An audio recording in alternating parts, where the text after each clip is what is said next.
Hey, everybody out there in podcast land, welcome to the latest edition of Sports Frenzy 2.0. I am the maestro, Kevin Crane. I'm the conquistador, Dave Height.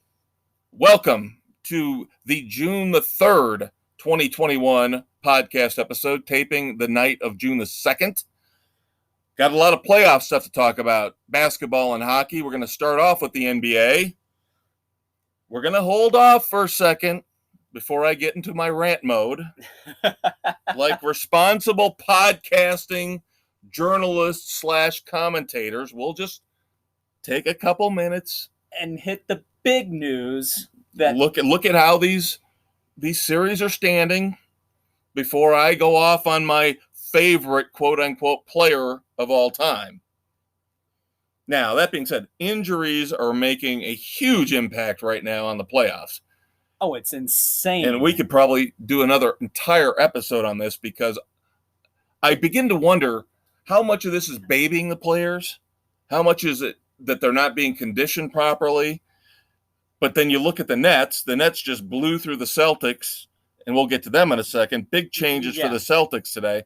The Nets blew through the Celtics in 5 games, and the big three for the Nets so far so good, even though they didn't play together basically at all. Most of the season. Right, I think 8 games? Yeah, something like that.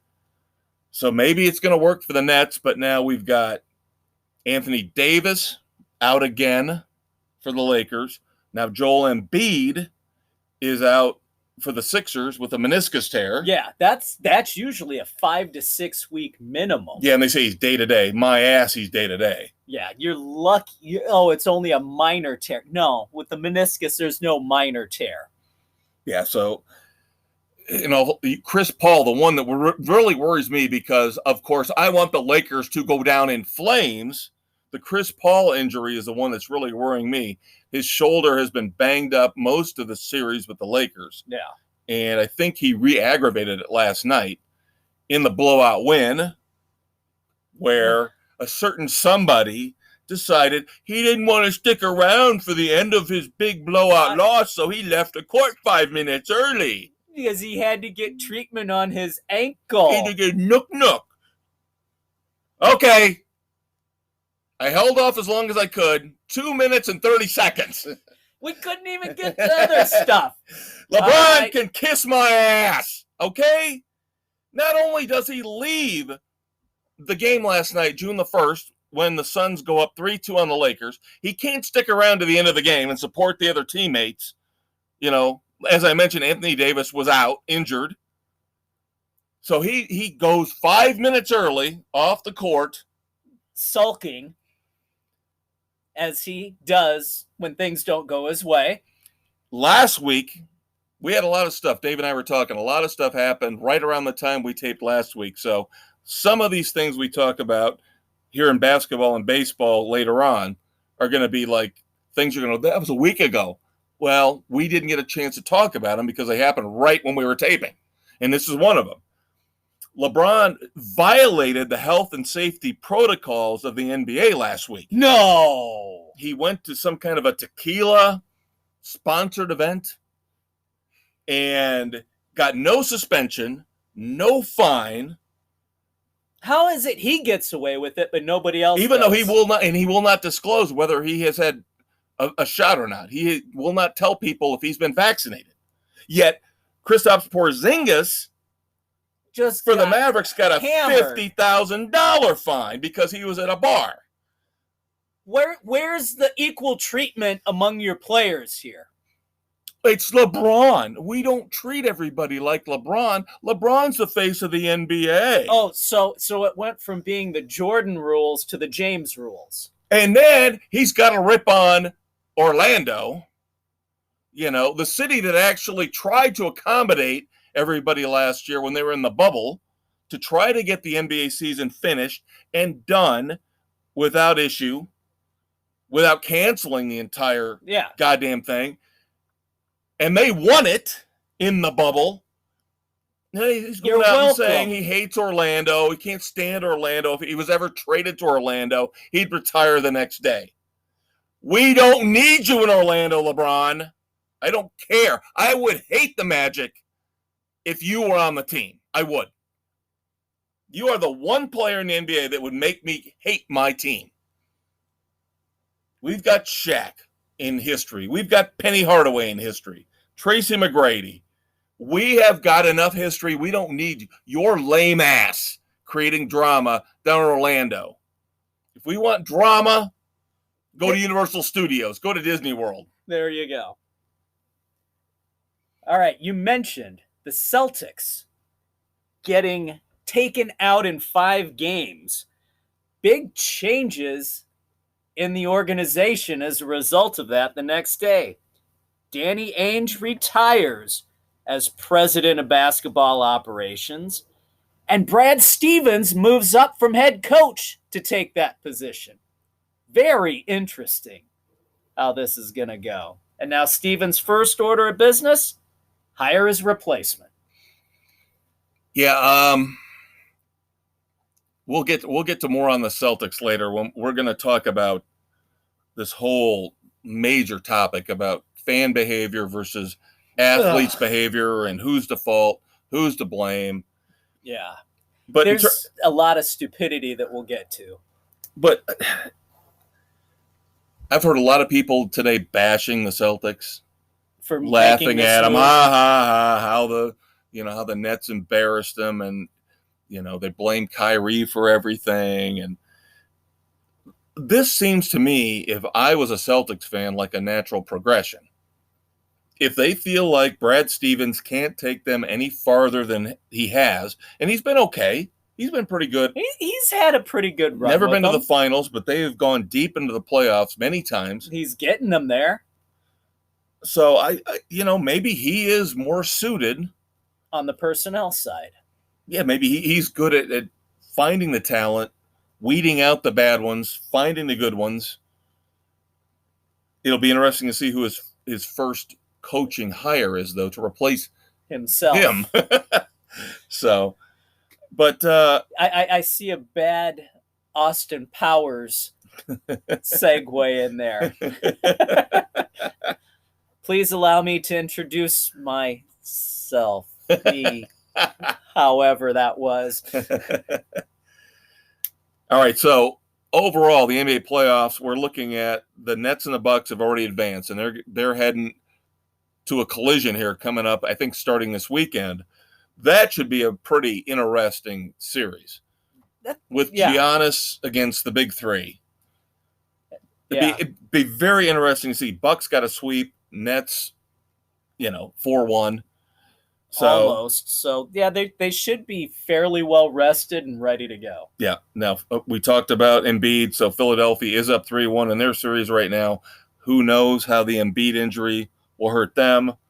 Atlanta's up 3-1 on the Knicks in the East. Yep. I think if the Embiid injury ends up being as significant as we think it is, it's not day-to-day. I'm telling you, it's not day-to-day. It's not day-to-day. He's pretty much done for the season. Yeah, I think the Nets-Bucks winner goes to the finals is what I'm looking at right now. Now, in the West, things are a lot tighter. Utah's up 3-1. Denver's up 3-2. I ripped on the Clippers last week. I called them frauds, and guess what they did? They came back on the road and evened up the series, winning 2 in Dallas. So now the Mavericks and the Clippers are even at 2-2. Yeah. And, of course, we talked about, the poor Lakers are down 3-2. Oh, wow. And poor LeBron. Oh, my God, the face of the NBA might not make it to the second round. Guess what? That would be great for the league. And I actually have to say congratulations to Damian Lillard of the Blazers. Oh, great game last night. Holy God. 55 points in the 2 overtime loss. He hit a record 12 three-pointers. Yeah. And nobody, I've got to agree with this. I heard some analysis this morning. None of his teammates picked him up. If anybody else had shown up on that team, they would have won the game. Yeah, I mean, they just needed 1 or 2 people to make an extra basket or 2. Come on, people. There are about 5 or 6 players in the NBA, not named LeBron, not named Giannis, who carry their teams year in and year out, put up great numbers, But they do don't the have any best supporting cast. Yeah, they can't jump like LeBron from team to team to team, or they don't want to. Maybe they're trying to create their own legacy with the team that drafted them and signed them. Yeah, that They're does not mercenaries like LeBron. Or a number of other guys out there, Howard. Yeah, but you can't compare Howard. Howard's, oh God, he's the worst. But Dwight Howard doesn't have the resume, doesn't have the titles that LeBron does. No. And LeBron's got it all from jumping from team to team to team. But it's still the mercenary mentality. Oh, absolutely. And you can't tell me now if the Nets don't blow through the East, get to the finals, and God, please tell me it won't be the Lakers. Please. I don't care. And everybody's going to go, oh, Jazz are boring. The Suns are boring. I'd rather watch either of those two play, the Nets, than another freaking LeBron James shit show. I really don't want to see him again. I don't want to. He made his bed. He was the one that decided to configure the Lakers the way that they are. He wanted Anthony Davis, and everybody knew he was a China doll. Yeah. And now you're seeing the ramifications of it. It got them stuck in that play-in tournament, and now they're on the verge of being eliminated. Yeah, careful what you wish for. But again, Chris Paul's injured. If Chris Paul was healthy, I would say the Suns are going to win it. But of course, with the NBA manufactured drama, it is what it is. You never know. It will never what shock way. me. Yeah. This one is going to go game 7. It's going to come down to an overtime. You watch how the officials are going to manipulate it. Exactly. Thank you. Thank you for saying it, because that's what I was thinking. Yes. It's manufactured. It's like a soap opera. The NBA is like a goddamn soap opera. It's as bad as wrestling at some I was going to say points. wrestling's more legitimate. And we'll get to that in the weekend edition, kids. Spotify, Anchor, all over the place. Now, big topic of the week. Bringing basketball full circle. Bring some tennis into this. If you have listened to our podcast here since we've been doing it over the last 3 months, you know that we are not fans of arrogant prima donna athletes. But at the same time, we don't like jackass fans either. Yeah, fans cannot be assholes. Just because you buy a ticket to the game does not give you the right to be a complete retard. And yes, I'm politically incorrect there, because that's what these people acted like. So, very concisely, quickly, I'm going to give you a rundown of the last couple of weeks. What fans have done to athletes or to a particular sport. There's been spitting on players. There's been popcorn thrown at players. There's been charges of racist taunts. Running on the court. Water bottles and streaking. Come on. Seriously. This is absolute stupidity. Now, what the big question that I'm going to pose to you, what is the underlying reason for it? Is it because they're all cooped up for a year and now they're finally getting to go back to the arenas? Is it because the athletes have become arrogant, pompous jackasses who are overpaid, who seem to rub it in the noses of the fans? I mean, where is the cause, the underlying cause of this? It's the whole, anymore everybody has the me mentality. People do not take personal responsibility for anything that they do. Everything is somebody else's fault. I can do whatever the hell I want. Nobody can stop me. It's just... And the guy you mentioned... It's ridiculous. There's no consequences for most of the stuff that goes down. And that's a good point, because I've heard a lot of people say here over the last couple of days is this behavior has ramped up that, well, if we're not going to penalize protesters, if we're not going to penalize people who throw things at the police, then why would you expect people to behave differently at a basketball game? If they're, like you said, if there are no consequences put out there, why should I behave myself? And the guy you pointed out the water bottle. That was the first one that popped into your head, was the water bottle. Yeah. That guy has been all over, I thought we weren't supposed to show these kind of guys. The streakers, they've never showed, but they have this guy's face plastered all over the internet, all over the sports news. That's another problem I have with the media as well. It goes back to even the riots at the Capitol. Why are you continuing to show the pictures of these people? You're giving them fame. You're giving them glory. That's the whole thing. You're feeding their ego. That's the whole thing when you keep talking about all these shootings, is you're giving them their 15 minutes of fame that they want. Because you're harping on it and saying their names over and over and showing the images. You're giving them what they want. And I will never condone the behavior that I just listed. There is no excuse for any of this crap. But now, being the maestro, being Mr. Negative Nancy, I'm going to turn this around and start talking about the antagonistic behavior of some of these athletes. And a lot of them we've called out here before. But it does. It the goes water both bottle ways. incident that you've pointed out, I am not condoning, but what might have instigated the moment was Kyrie Irving, one of my least favorite basketball players, right next to LeBron Braun, sucking on his nook in his diaper, rubbing and stamping all over the Celtics logo mid-court. But that should not have been the fans. The Celtics players should have taken pride and handled the issue themselves. That's a good point. Much like the Cowboys did back against... Was it T.O.? T.O. when he was with the Niners. Right.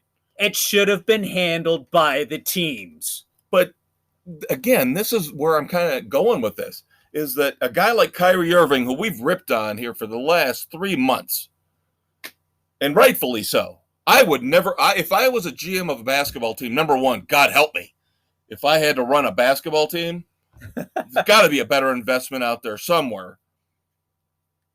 Kyrie Irving would be the last guy I'd want on my team. He's the one you can count on the least. He has shown nothing but a propensity for whining, crying, acting pious and pompous, and thinking he's better than everybody else, but not supporting the team, not supporting his teammates, disappearing when he wants, taking time off when he wants.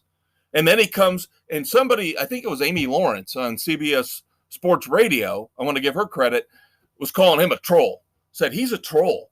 Yeah, that's a good... And Durant is too. She said that too. He and Durant are both trolls. And I've said Durant's not as much of a piece of garbage as Kyrie, but Durant gets out there, acts like he's smarter than everybody else, yet he's dropping F-bombs left and right. Yeah. And we do that too, but we do it with a passion. We don't just F this, F that, F this, F that. No, it's used to make a point. Right.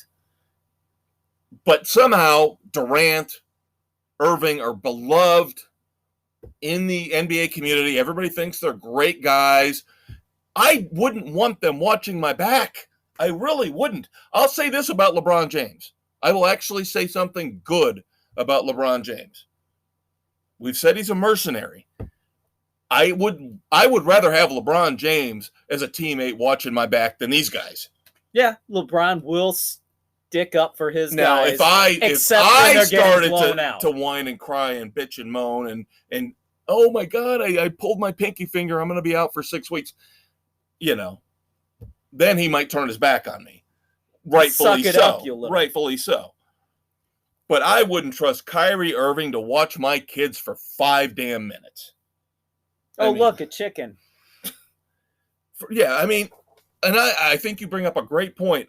Where were the Boston Celtic players to stick up for the logo, to stick up for the team morale? Yeah,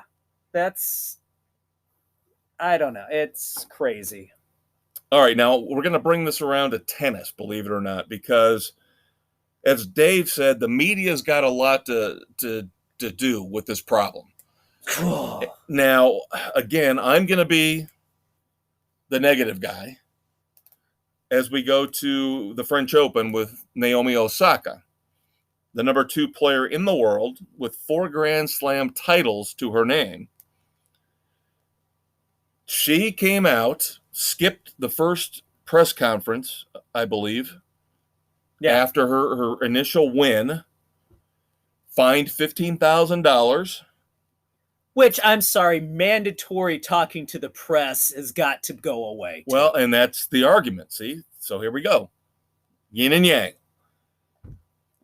She skipped her press conference obligation. She was fined $15,000, dropped out of the second round, and said, "This is all detrimental to my mental health. I need to take time off."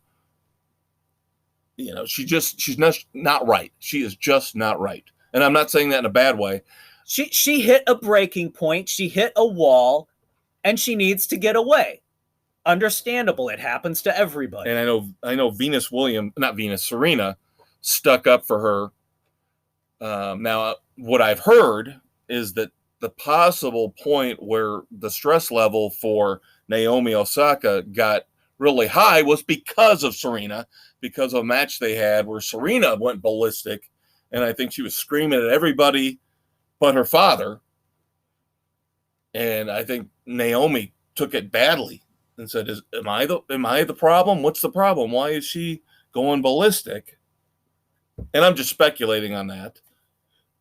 But then ironically, the number 11 seed, Petra Kvitkova, who has won 2 Grand Slams herself, twisted her ankle as she was in a press conference at the French Open and had to drop out. Again, very odd, very ironic that her press obligations would cause her to get injured and drop out. But I guess my point is, and again, I know you and I are probably going to be different sides of the coin on this. Naomi Osaka should never have entered the French Open. Never should have. Never should have. She should have said, I need to take time off for personal reasons. I need to step away from tennis. That would have been fine. That's the way you do it. But if you're going there, you know what your obligations are. Yeah. Yeah. And I am dropping out. If she really wasn't right with herself, she never should have been there to begin with. That's my point. And I am the foremost advocate. I swear to God. Anybody wants to argue with me on this, go for it. I think all health plans, and I've said this in the past, maybe not on the podcast, but I know I've said it with Dave, maybe in the past on other Sports Frenzy formats. I think health insurance should cover maybe a $20, $30 copay, 100% beyond that, going to see a psychiatrist once a week. If you need to talk to someone, because that's the problem in this world nowadays, with social media, with the bombardment of the mass media, people feel isolated.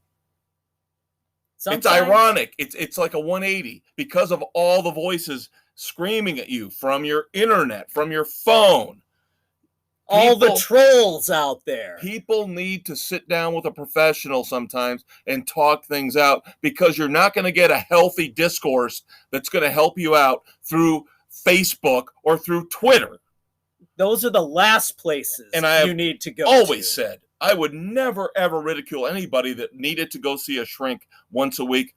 I would love to do it. If I thought my insurance would cover it, I would be there in a second. And a lot of you out there are probably going, yeah, you do need one, Maestro. There are times where I would agree with you all out there. But no, he's right. Sometimes the pressure of anything can get to you, and you need an outside person to talk things through with. Right. Not a family member, not friends. It's you have to take a break. And I think this is a big problem with the world nowadays. And we're not trying to stick up for the media. God knows we hate the media with a passion. So I'm torn on that point, because if you have an obligation, if you are required football players, baseball players, managers, whatever it might be, NBA players, to speak with the media for X amount of minutes or answer X amount of questions. You're getting paid well enough where you should just suck it up and do it. Yeah, but how about we actually, as the media, ask relevant questions, intelligent questions, not be stupid morons about it and trying to drive wedges and create stories where they're not there. Well said, my friend. Well said. And on that note, we're going to wrap up segment 1 for Sports Frenzy. We're going to give you a little precursor to some big NCAA basketball news coming up here with our next promo. Ooh. So you're going to love it, kids, and we'll be right back. This is Coach K, and after my retirement from college basketball, I plan to become an analyst on Sports Frenzy 2.0 with the Maestro and the Conquistador every Thursday on Spotify, Anchor, Google, Radio Public, Pocket Cast, Breaker, Apple, Overcast, and Castbox. And don't forget to check out our Facebook page. Welcome back to Sports Frenzy 2.0. This is Coach K introducing the Maestro Kevin Crane and Dave Height the Conquistador on the eve of my retirement announcement. I told you we had big news for you, kids. In the studio. If you haven't heard it. And you'd have to almost be under a rock. Yeah, and met with kind of a semi-collective snooze. It's like, really? Yeah, okay, we knew it was coming. Coach K is going to retire after this season with Duke. Ooh, yay. Probably about a year or two too late. I'm gonna tell you one of the dumbest rumors I heard today. I mean, literally dumb beyond belief. With the Celtics chaos we talked about earlier. God, somebody's actually touting Somebody said Coach K's taking over with the Celtics. Oh my God. No, I think he's had his fill with that whole Olympic debacle. Well, the math doesn't work because if he's going to coach Duke one more year, then he can't coach the Celtics next year. Right. So it's a whole whatever. But this is your media. This is your sports media for you. This is Stephen A. Smith, ESPN, Skip Bayless idiocy is what it is.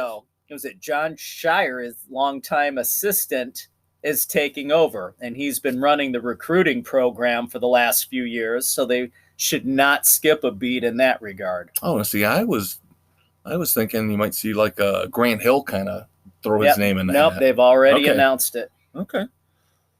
All right, so it's time to move to NASCAR, and as we tape this on June the 2nd, 2021, the Conquistador and I are actually doing a little bit of cheating here. We're cheating for the first time ever on Sports Frenzy, the podcast. We have got the iRacing going in the background as we're watching the Chicago Street Course. Yeah, the prototype for the Chicago Street Race. I think we mentioned this a couple months ago. With the next-gen car that they're supposed to run next year. Yeah. So, I mean, if this is how it would look, I mean, obviously weather would have to cooperate, but it's gorgeous. It looks fantastic.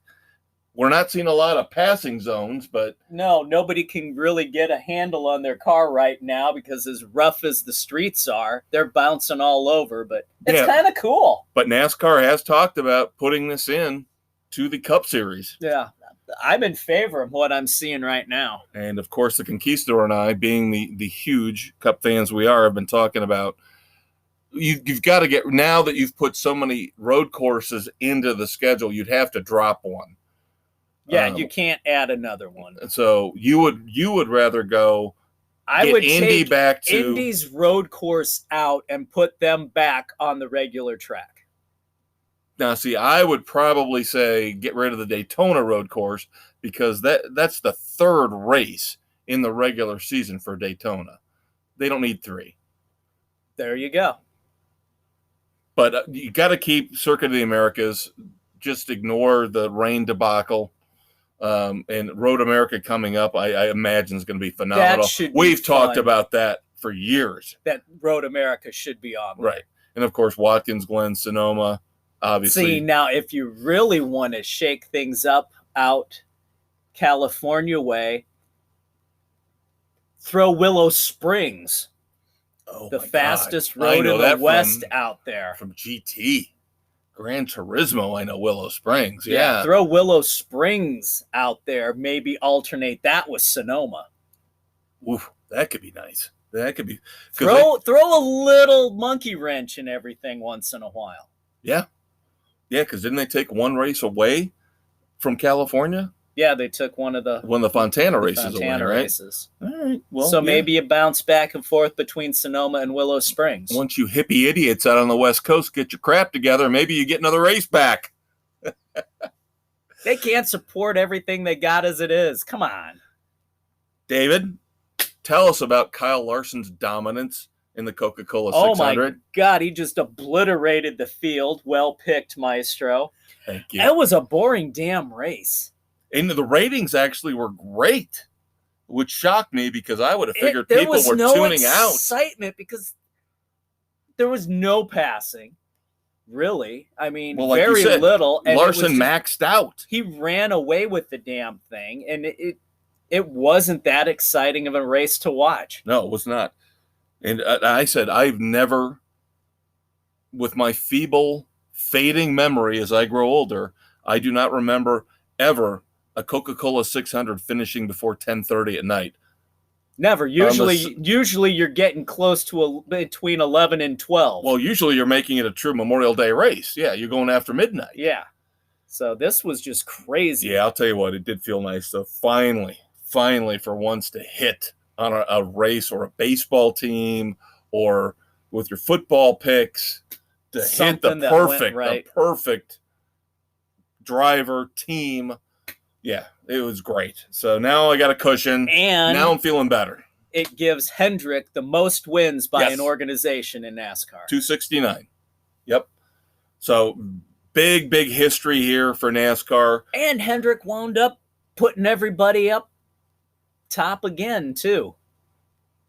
So they had just about everybody up in the top 5, or no, they had... It was 1, 2, 4, 5. 1, 2, 4, 5. Kyle Busch, because he said in the interviews after the race, says, I'm just glad I could break up the Hendrick monopoly.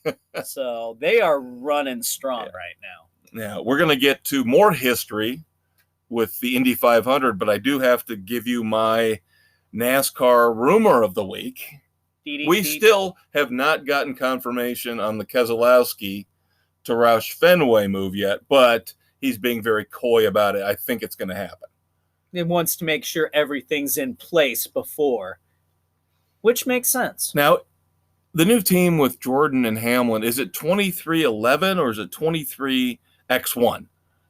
Are they trying to be cute with the name, with the Roman numerals for 11? I think they are. All right, I'm going to call it 2311 Racing. Yeah. The rumor is, and you can see with the results this year that Kurt Busch has had, Kurt Busch is rumored to be the second 2311 car starting next year. Kurt Busch is going to jump ship off Ganassi and head over to 2311 and be there with Bubba Wallace for Hamlin and Jordan. So let's mix it up, Let's do it. Let's have some fun with it. Yeah, because God knows. Now, is it going to be 3211? Oh, Jesus God. Why do you always have to do this stuff? Because I know it annoys the hell out of you. All right, why don't you tell us about the history at the Indy 500, Conquistador? Helio Castroneves comes out and gets his 4th win during the 105th running of the greatest spectacle in racing. Just plodding away the entire race, and there at the end, put himself in position to tie A.J. Foyt, Al Unser Sr., and Rick Mears as the 4-time winners. And in the fastest 500 in history, averaging 190.690 miles an hour. And that was probably the fewest cautions ever at Indy. to get that. Yeah, I'll admit I only watched the last maybe 80 laps. But I got the same racing impression. was Very great. clean, very clean race. All the accidents happened on and off pit road. So that was highly unusual, but clean race. It was exciting. There was a lot of passing going on, drama. So, and as we mentioned last week, and again, this is like me getting excited over the XFL, but with the SRX racing coming up here a week from Saturday, Castroneves is in that. Yeah. And now let me ask you this. This is a guy everybody discounted because everybody was saying, oh, four is never going to happen again. Everybody forgot about Helio running in this one. And he said he ran into Mears the night before at Elmo's Steakhouse. And Rick told him, I'm pulling for you. I hope you can pull this off and join us. Now he can go for 5. Yeah. And this is his first one outside of the Penske juggernaut. So there you go. Now let me ask you this, going back to SRX racing, and I don't know if you know this or not, but I've seen that promo that first reminded me that this was coming. And I wanted to make sure I'd seen the promo a couple more times before I asked you this. They're saying the cars are all digital. Does that mean they've been digitally spec'd out? It's not, I don't think it's iRacing. I think they're actually running on tracks, but they're calling them digital cars. I don't know because I haven't seen the promo. I've got to believe it's got to have something to do that there must be the cars must be carved out. Everything's got to be done on a certain computer template. It basically harkens back to the old IROC series. Right. That's what I was thinking. The old International Race of Champions. Right. Yeah, because they're actually running these cars. They're not doing like we're talking about the iRacing here we've got going on with the Chicago street race. We all know these guys are sitting in their homes, they're multi-million-dollar comfy homes. I think with the digitally spec'd, they can get them as near identical as possible, unlike back in the old IROC days. Yep.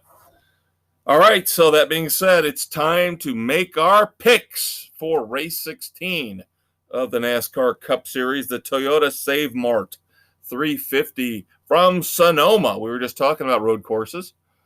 So this was interesting. This was actually kind of a tough call for me going back and forth. Because Truex Jr. has a solid history at Sonoma, running very well. And Chase Elliott, who's been Mr. Road Course, has not fared overly well. But that being said, I'm going with the hot driver on the courses with Elliott. Yep, you and Mrs. C are both going with Chase Elliott, and I agree. Very tough pick. And I think to back you up, to make you feel a little better about your pick, I think he had a DNF that might skew his numbers. There was that one in there. But that being said, I had a plan. I had a template that I was going to stick to for at least half of these races in the first 26. And even though Elliott's got a lot better starting spot than Martin Truex, I'm taking Martin Truex. So is the Big Blue W. So we got 2 Elliott's, 2 Truexes. We also have 2 Kyle Bushes. Dirty Bush. For Nick, the Governor, and Aaron, the Big Easy. They're both going Kyle Busch. We are still waiting. I'm sorry, did I say Nick was the Governor? Yes. Okay, I'm sorry. He's the juggler. Yeah, the Governor is the one we do not have a pick for yet. That's right. So we're still waiting on that. That's okay. Deadline is still a couple hours away. But, so, 2 Kyle Busch, 2 Chase Elliott's, 2 Martin Truex, and the Elder Statesman with an interesting pick, which could turn out to be great. Or a complete debacle. He is taking Alex Bowman. Interesting on a road course. Good starting spot. Yeah. So we'll see how this plays out. Now we will move on to baseball, where I have to admit, Lou Gehrig Day, kids, as we tape. Yeah. And I have to admit, Boy, I might have to apologize. I might have to bite the bullet and say David Ross is actually a good manager after all. I wouldn't go that far. I think the guys are just playing out of their ass. Boy, I do too. They are. I mean, Cubs have brought up a couple guys here this past week. They are 32-23. They just today swept the Padres, one of the best teams in baseball. They are now one game up on St. Louis in first place in the NL Central. How in God's green earth? Pitching's getting better. This kid Wisdom they brought up, he's bounced around. He's been with, I think, Texas and St. Louis. He's phenomenal. I think he's jacked 4 home runs in the last week and a half. We've got a lot of injuries. Bodie's out. Hayward's out. Rizzo just came back after missing a lot of time, and he had a big game today. I don't know if I'm shocked, surprised, disappointed, because all of the above. Yeah, I want them to do well, but at the same time, all these guys are going to be free agents at the end of the year. And maybe they realize that the Cubs have been dinking them around for so long, they haven't done anything, and they're playing for a new deal elsewhere. Yeah, so you got to be careful with that too. Now, the White Sox, who we picked in our baseball competition this week, weather has not helped us. No. And Shane Bieber did not help us. No, they are in kind of a hitting slump once again. And they just not making solid contact. Yeah, so we picked them this week because they had 8 games. They won the first game of the doubleheader on Memorial Day, lost the second, and then followed up on the Tuesday with the loss with the Bieber start. They came back on the bullpen in the 9th and fell just short. So yeah, and now today they got rained out, so we lost that extra game that we were hoping that would give us an edge. As Dave's in first and I'm in second, so we both took the White Sox this week. Grr. So hopefully they will devastate the Tigers here in 4 games, Thursday through Sunday. Now, here's my question for you. I know how much you love Tony La Russa. Have you heard about this whole Loretta's Lounge, La Russa's Lounge debacle? And I think the Sox as an organization royally screwed the pooch on that one. La Russa already had a spot elsewhere in the stadium, and they moved it to a more prominent location, which unfortunately was at the expense of a longtime concession employee who's had that area named after her for years. And they made the change without letting her family know about it. They moved the sign to the lesser area where La Russa was, but they claim they left the plaque honoring her still in that spot. They're just totally screwing everything up with this La Russa thing. There's no excuse for it. I hate it. Well, you know what? They're disenfranchising the fan base. It's going to be fun if they somehow win the World Series and you have to admit you hate your manager, even though he got your World Series. Oh, I'm looking at it this way, that they're winning despite him.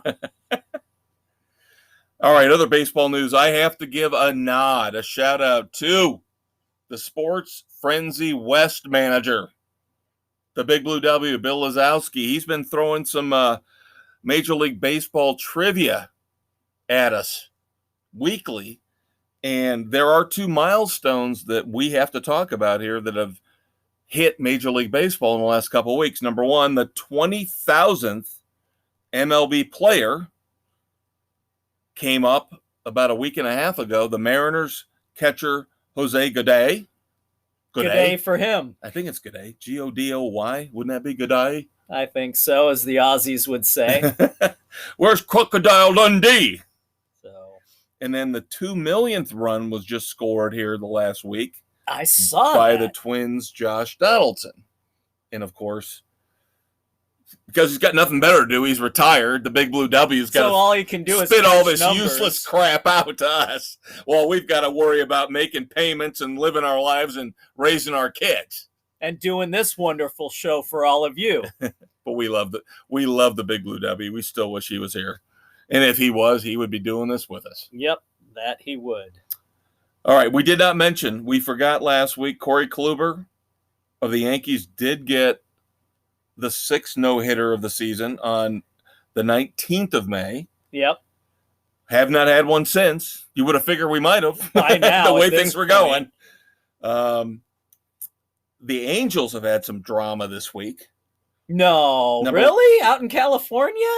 Well, number one, Mickey Callaway, a.k.a. Pervy Dirtbag, was fired finally and suspended by Major League Baseball That through took long enough. the end of 2022. That guy is a douchebag beyond belief. I don't understand it. I don't get it. What is it with these guys? You know, I'm going to take a picture of my junk. I'm going to send it to all the female take a picture in my underwear. I'm going to stand there and over you with my crotch in your face. No, come on. Show some freaking respect and class. It's just arrogance. It's unbelievable arrogance. Good. I'm glad they got rid of him. He needed Not only to was go. he was an idiot manager for the Mets, and now he's just an idiot human being. A disgrace of humanity. But now, of course, on May the 27th, the arguable MVP of the American League, Shohei Ohtani, could not pitch. He did play as a DH, but he could not pitch on the 27th because he got stuck in a traffic jam. Now, I'm not going to put him in the dumbass category because there was a massive accident, I guess, on the bridge connecting San Francisco to Oakland. But the BART ran into a lot of problems as well, that his alternate route, right, the train running he went back to the hotel to get on the train. And that had delays. And so he couldn't go through his pregame warm-ups. Right. To get ready. So he was able to hit, but yeah, he could not get ready to pitch. So just crazy. Are you happy now, Joe? Are you happy out there? We talked about this. Joe West tossed St. Louis manager Mike Schilt the day we taped our last episode on the 26th. Yep. He made the relief pitcher change his hat because of a foreign substance. Which I wanted to bring up because you called this out a few weeks ago. You said, let's start cracking down on this crap. Exactly. And so Joe West heard you, and Giovanni Gallegos was told to change his hat because he had sunscreen on the bill of his cap. Yep. And that was in a game against the White Sox. It was. Now, unfortunately, we've had 4 minor league pitchers suspended 10 games for being found with a foreign substance on them. 2 White Sox pitchers, 1 low A, 1 high A, Marcus Evie and Sal Biazzi. Morons, do not do this. Then you've got the third one, Giants high A pitcher Kai-Wei Tang and Rangers low A pitcher Mason Englert. So you know where these guys are in the system.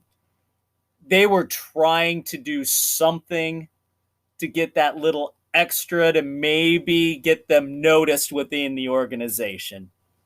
Sorry, kids. Not gonna happen.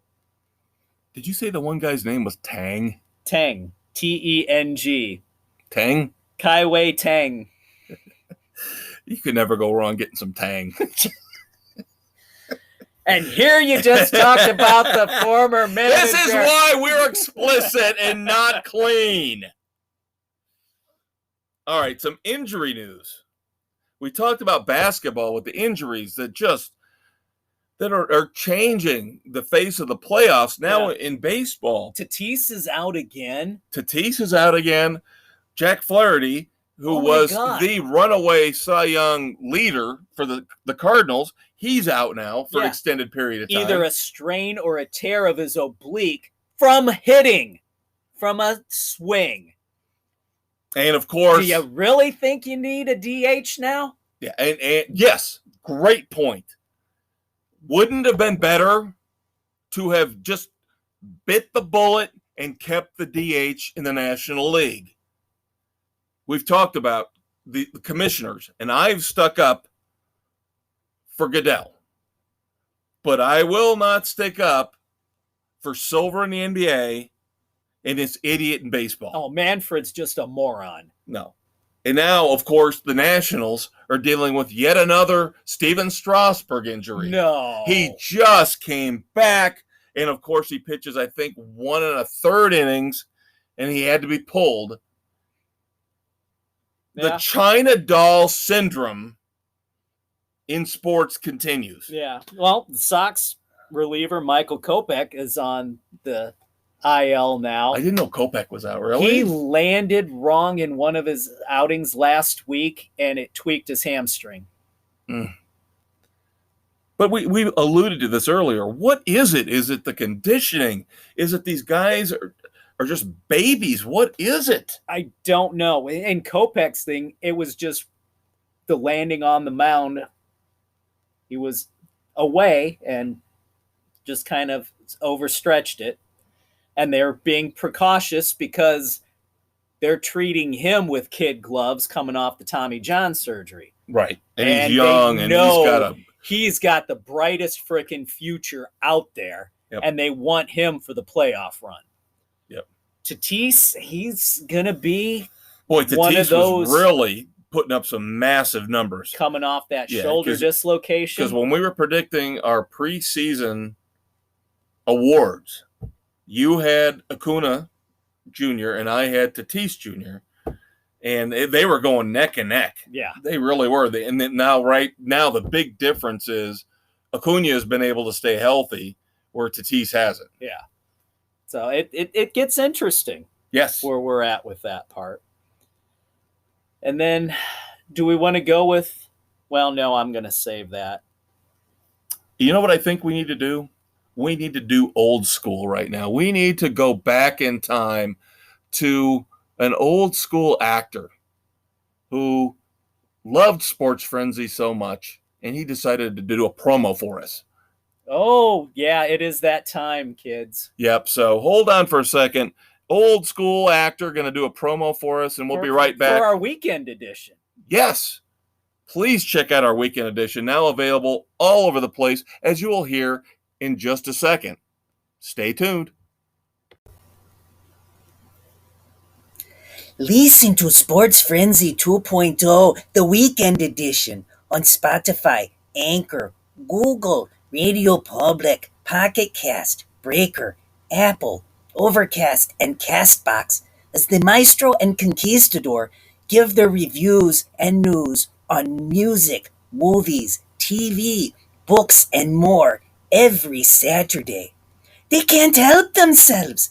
They have no control over this need to talk and scream. It's inside them. The fire, the voices, the torment.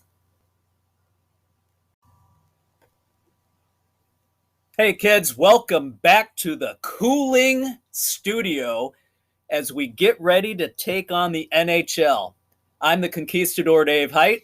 And I am the Maestro, Kevin Crane. So we've got playoffs going on right now in the NHL as well, and damn, the Maple Leafs folded as bad as the Red Wings a few years ago when they let the Blackhawks win it.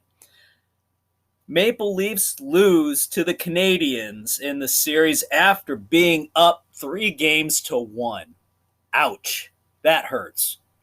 So now you got the Jets and the Canadiens vying to come out of the North. And how's that going to work, you ask? Well, the NHL and the Canadian government are reaching a travel exception agreement for the teams to go back and forth over the border to make this series happen. So we'll see where we go from there. Big news on the suspension front. We talked about the Avalanche's Kadari getting that 8-game suspension a couple weeks back and that he was appealing it. Commissioner Bettman upheld it. And now, for some reason, the NHL Players Association is filing another appeal, wanting a neutral arbitrator to take a look at it. Come on, he's already served 3 of the 8 games suspension. The guy deserves it. I'm ashamed of the NHL Players Association for sticking up for this guy. You want player safety, and he went completely against it. You can't have it both ways. Sorry. And we don't want to bring the Wilson thing up again. No. Obviously, we've been beating the drum on that for 3 weeks now, and that's never going to get fixed. No. And now you've got the Golden Knights forward Ryan Reeves suspended 2 games because of a roughing and unsportsmanlike conduct penalty, but he also got the match penalty for attempting to actually injure the Avs' Ryan Graves. So he went out of his way, and that netted him a 2-game suspension. So that's going to play large in that series as it goes along. So everywhere else, we have got the Islanders and the Bruins in the East Finals. Yeah. The way it's configured now, they're tied at 1 game apiece. The Golden Knights are down 1 to the Avalanche in the West. And Central, is it? Again, this is a new configuration. I'm assuming it's a Central. Yeah, it would be the Central. Would be Tampa Bay 2-0, taking it to the Hurricanes. They are. And that's who we talked about as being the team to beat. Yeah, back-to-back, right? Yep. Yeah. So there's your hockey update, kids. Real quick, couple NFL things. I got one to piss off the Conquistador. Of course you do. Dolphins news. Comes out about a week ago that Tua Tagovailoa did not know the playbook well enough. So I don't know if you blame Flores, but it seems like the playbook was set up for Fitzpatrick. They pulled the trigger when they shouldn't have. They went Tua too soon. So now Tua comes out and admits he did not know the playbook. Ready. Yeah. That's frustrating. That's I don't think that's the first time. No. That it's ever happened. I think maybe it's the first time that it's admitted that it's happened. Yeah. But when you're told one thing and then you expect to be able to go piecemeal, incrementally learn, and then, deer in the headlights moment, we're throwing you out there, then there's a lesson, kids. Be prepared at all times. With that being said, I know the Dolphins ended up 10-6, I think. Yeah. Just missing the playoffs. There was no reason. They were set. They were good enough with Fitzpatrick. Should have just stuck with him the whole year. Maybe they go 9-7. I didn't see the reason. To me, it is still so important to let these young quarterbacks sit as long as they can. Let them develop and learn. Now, on the flip side, speaking of the Dolphins, there's just a thing with Dan Marino talking about Don Shula. And it was brought up that, Belichick's got the chance in another 4 or 5 years to possibly surpass Shula for most wins as an NFL coach. And Marino's like, I hope like hell he doesn't get it, because Coach Shula is the best damn coach ever. And talking back about their relationship, that right from the beginning, Shula told Marino, you're the guy coming in, learn the playbook, because you're going to be calling your own plays right from the beginning. And they developed him in that regard. So there's a guy being tabbed to be there right from the beginning and being given the keys to everything right out of the gate, versus somebody who's been told you're going to sit and learn and then thrown to the wolves. Right. And Marino was a conundrum. Marino was, I know he did not do well on his Wonderlic test. And I am one of the few people that still wants to see my quarterback have a good Wonderlic score. I just want you to show me a decent level of intelligence. And Marino did not, from what I remember, do well. No. But at the same time. Yeah, but then you've got a Peyton Manning, a Troy Aikman, guys that were thrown in right away, and they had miserable first years, but they learned from it, and they bounced back second, third year and ended up being Hall of Famers. Whereas Marino, like you're saying, Shula showed him the faith, showed him the confidence. Worked with him. And the dude was in the Super Bowl in no time at all. Yeah. Now, unfortunately, never that won. Was the only time he got there. Unfortunately, for you and I agree, one of the top 2 or 3 greatest quarterbacks of all time. I don't trust these younger guys being thrown in the. Look at Mitch Trubisky. He was thrown in the fire halfway through his rookie season ready. With a coach that didn't have an offense set up for him. No, a coach that really didn't want him. I think it was just the GM that did. Right. So there are plenty of examples that will back me up, plenty of examples that will back up the people that say throw them into the fire right away, sink or swim. Yeah, but the problem is with the sink or swim anymore, the guys who were thrown in that were given the time to develop and work through it.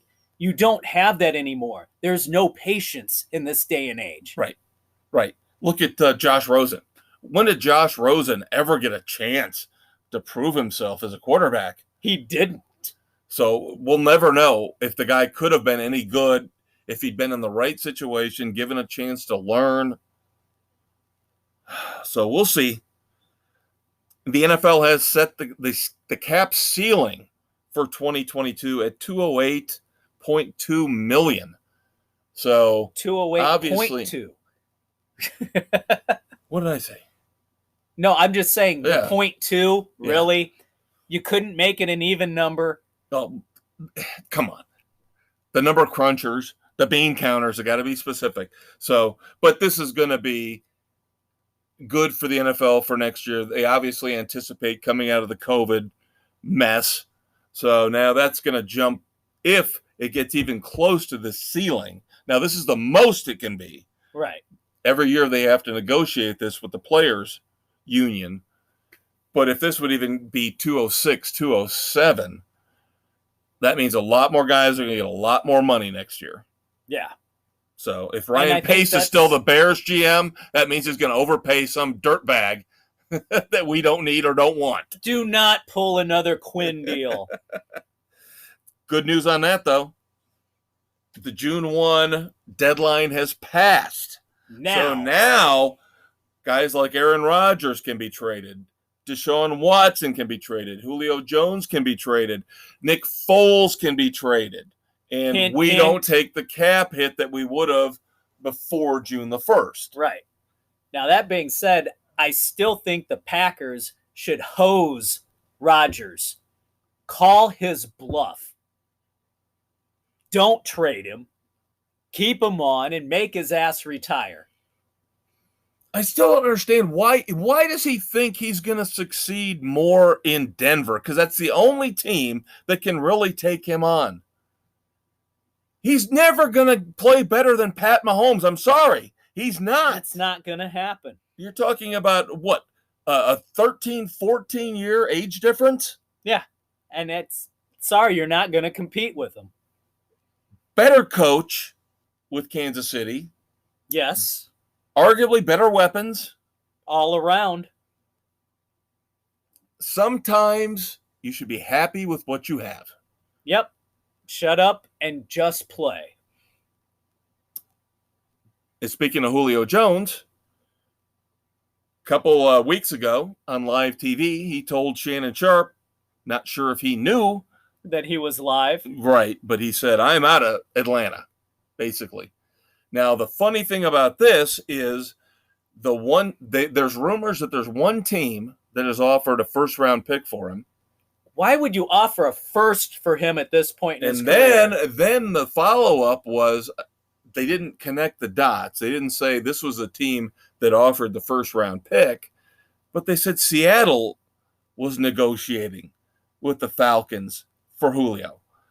Last time I checked, How could Seattle even you've pick him up? They've got Tyler Lockett and Metcalf. Yeah. You don't Where need. is he You gonna- have got so many other needs to fill. Why would you trade for Julio Jones? Wide receiver is not a need you have to worry about. Seattle's set better than 25 of the teams Yeah. in the NFL. That makes no sense. Well, that's just as bad as the damn Houston Texans now, bringing a fourth running back into their fold. They just brought Rex Burkhead down. Yep. Yeah, I saw that. So now you've got Burkhead along with Johnson and Ingram and Lindsey. I'm sorry, but that just shows what a frickin' moron Nick Caserio is, that he has no business being in charge of a team. Yeah. This is the ninth former Patriot this guy has brought along with him. Yeah. Well, that's that Patriot mentality. I would fight in a foxhole with my guys. This is the guy who was there. What was it? The person that the players could talk to if they needed to. He didn't even have a coaching position. And now suddenly he's running the Texans? Makes no sense at all. All right, time to move on to our moments of silence. Conquistador, you got a baseball one to lead off. I do. We have former Cy Young winner Mike Marshall, who in 1974 with the Dodgers, as a relief pitcher, put up numbers that any starter would kill for. 208.1 innings pitched, 106 appearances. He had a 2.42 ERA, earned 21 saves, and had 143 strikeouts. I mean, that's just insane. And for a reliever to do that, good Lord, he definitely deserved the Cy Young. And he was a solid reliever throughout his career. Yep. So our best to his family and friends. And I have got Mark Eaton, the center for those Utah Jazz teams that challenged the Michael Jordan, Scottie Pippen, Phil Jackson classic Bulls team. Died in a bike crash. Ouch. I still haven't seen all the details on it. He was not hit by a car. I don't know if the bike flipped on him and he hit his head wrong or what happened. I didn't see the details, but our thoughts and prayers were his family. Yep. Still holds the record for block shots per game. And that team was well constructed with Stockton, Malone, him in the middle. They had some good role players. That was a really solid team. You didn't have the Bulls juggernaut blocking your way. Yeah. That's kind of why, I'd be fine with the Jazz winning this year. I really would. Number one, because obviously it means LeBron's not. And the Nets aren't.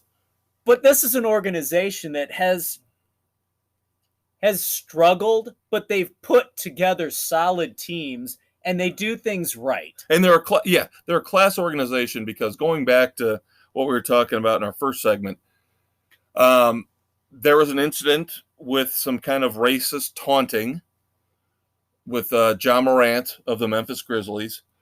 And what did the owners of the Jazz immediately do? They reached out to his family. They apologized, offered his family courtside seats. Yeah. Travel in and out of the arena with security. That is a class act. The Utah Jazz are a class act. They are. And really, it would not bother me in the least if they won the title this year. I would be fine with that. All right. We got about 10, 15 minutes left. We're going to have some problems here with the dumbasses of the week. For once, we have dissension in the ranks. So the Conquistador and the Maestro are going to fight about some dumbass tags. Let's put it that way. Yeah. Stupidity on both fronts, shall we say? That's fine. So let me go with the one first off that we are not going to argue about. Okay. is Alex Rodriguez. Alex Rodriguez has decided to launch a makeup line for men. Is this why Jennifer Lopez said bye-bye? Bennifer's back, by the way. You I know this? I know. I was going to cover that in the weekend edition. God, I know he's messed up. Ben Affleck is my hero. God damn, he's my hero. He is the stud of all studs, man. All right, back to the makeup. My God, men do not wear makeup unless, of course, you have to have the pancake stuff on for your TV But that's not what spots. this is for. I agree, but that's not what this is for. This is just casual. If you're going out on the nightlife, to the nightclubs. No! No! Oh, my God. A-Rod. Oh, go join your community. All right. I got to go with Braves outfielder Marcell Ozuna, who's been on the frickin' DL because he broke his hand in an errant slide. Now this asshole gets arrested for choking his wife, throwing her against the wall, and hitting her with the cast. And he only got out on $20,000 bond. I'm sorry, this guy needs to be put away. And thankfully, his wife is filed for divorce, and there is a no contact order in place. There's no excuse for this asshat. No, his career is done. It's done. But the problem is, it's a little deeper with baseball. In all sports, we've heard of Herman, the pitcher for the Yankees, within the last year or two had a problem like this. Chapman, the closer for the Yankees, has had a problem like this within the last 5 years. What was it? The Astros got vilified for signing. God, which closer was it? It wasn't Chapman. It was somebody else. Oh, he came from the Blue Jays. Yeah. Ozuna? Osuna. Osuna. Not Ozuna. Not Ozuna, but Osuna. We got an Ozuna and Osuna. Both dirtbags. Yeah. So, and I think they've pretty much parted ways with him because I think Presley's their closer now. Yeah. Now, I will say this. I'm not sticking up for Ozuna or any of these guys, but I do know that a year ago, to be fair, his wife, Ozuna's wife, did assault him. So I think that's just a big clusterfuck. They're just they shouldn't have. Here's the problem. Then. You've got the money. Pack your shit up and move away. Don't hit a woman. Never hit a woman. Because when it comes down to it, you're the one that's screwed. And you shouldn't do it anyway. Right. And you got the money, there's no excuse. All right, now it's time to get into an argument. Or two. Or three.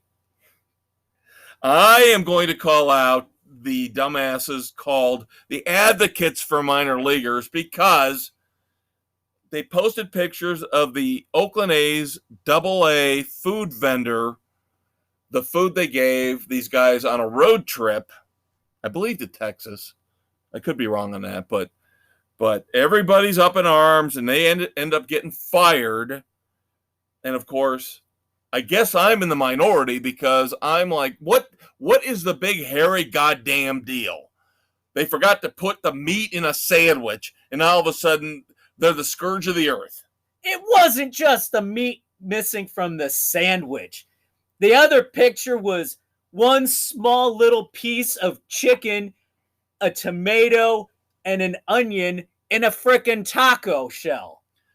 Let me ask you this. These guys get free food everywhere they go.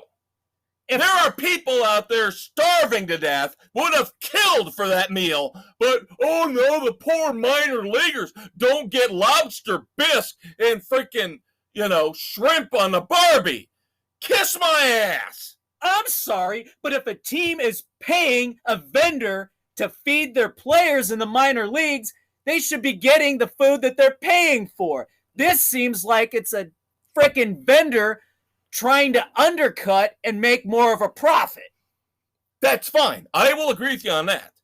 But I am not going to shed any more goddamn tears for pampered athletes. I don't care if they're double-A players or not. Double-A players get shit. Oh, come on. Come on. You're looking at people that are working for minimum wage out here. They get nothing, and these guys get These free guys room are and board, pretty free much tran- These guys are pretty much getting minimum wage. No, I will not support you on this at all. This is wrong. Do I have a problem with them firing the vendor because they did not supply what they were supposed to? No. But I am not going to shed a goddamn tear when there's people out there starving, and these guys are making, what, $30,000-$40,000 a year? Not even. Whatever. They're getting room and board. They're getting transported from city to city, getting to see places that these people will never see, who can barely make ends meet, and they're bitching and pissing and moaning because there's only one little nugget of chicken in my tortilla. Fuck them. Sorry. No, screw you for not taking care of your people. That's what we're talking about. You pompous-ass windbag. No, I am now a leftist socialist. Oh my God, I can't believe I said that. I'm fighting for the people, the homeless, the indigent. Go away. All right. Next topic. We got more fighting here, kids. If you thought that was fun, wait till you get this one. Bob frickin' Brenly pulls another damn another poor taste joke out of his hat during a game, starting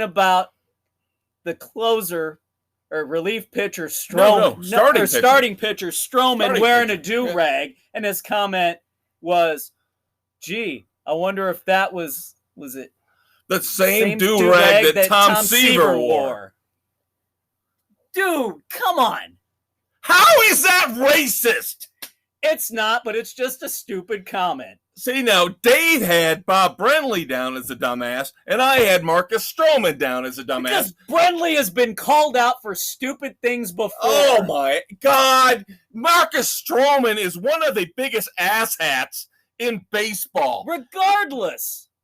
No, it's not. There's no racist undertone. How is he being a racist by saying it was the same do-rag Tom Seaver wore? I don't see how that's racist. How is that? It's stupid. It's not funny. It's not clever. It's not racist. I will agree with you. It's not racist. So why is it people making a big deal about it? Leave it alone. It was a stupid comment. Let it go. The idiots in the booths in all these baseball teams make stupid comments all the time. Let it go. Agreed. Stroman took it a little too far. Stroman's an idiot. Stroman has been known to be an asshat when it comes to. He's like the Kyrie Irving of baseball. He's so sensitive. He got lucky this year. He got so lucky the Mets got a new owner with money, and they renewed his contract for, I think, $19 million. No way in hell did he deserve $19 million. No, he shouldn't have gotten that much. But it was either that or let him go for nothing, so they decided we'll keep him. Overpay. Yeah, because, he's better than what we could have got on the open market. No, again, we're going to do full circle here to wrap up Sports Frenzy for the week. Going back to the insensitive fans and the sensitive players, I am getting sick of the sensitive player mentality where it's all, oh my God, coddle me, love me, take care of me. I'm getting $50 million, but take care of me and love me. Don't make fun of me. Yeah, don't make fun of me. Don't criticize me. Sorry, if you deserve to be criticized, you're going to get criticized. And goddamn it, if you get a sandwich with just lettuce and tomato, eat it! Screw you! There you go, kids. I couldn't wish for a better ending for Sports Frenzy this week, but we're not really done yet because now it's time to tape the weekend edition. So check out our reviews of Man on a Ledge and news about the AEW Double or Nothing pay-per-view, which, believe it or not, the Conquistadors got. We go. So that'll hit on Saturday morning. This will hit on Thursday morning, the 3rd. For the Conquistador, Dave Height. For the maestro, Kevin Crane. Say goodnight. Well, I didn't. See, here we're still fighting. I didn't want to say goodnight yet. Fine. Yomagoya! Yeah, go get some rancid meat. Take the family for a tasty brown treat. We hope you had as much fun listening to us yell as we did. It was enjoyable. We'll see you next week, kids.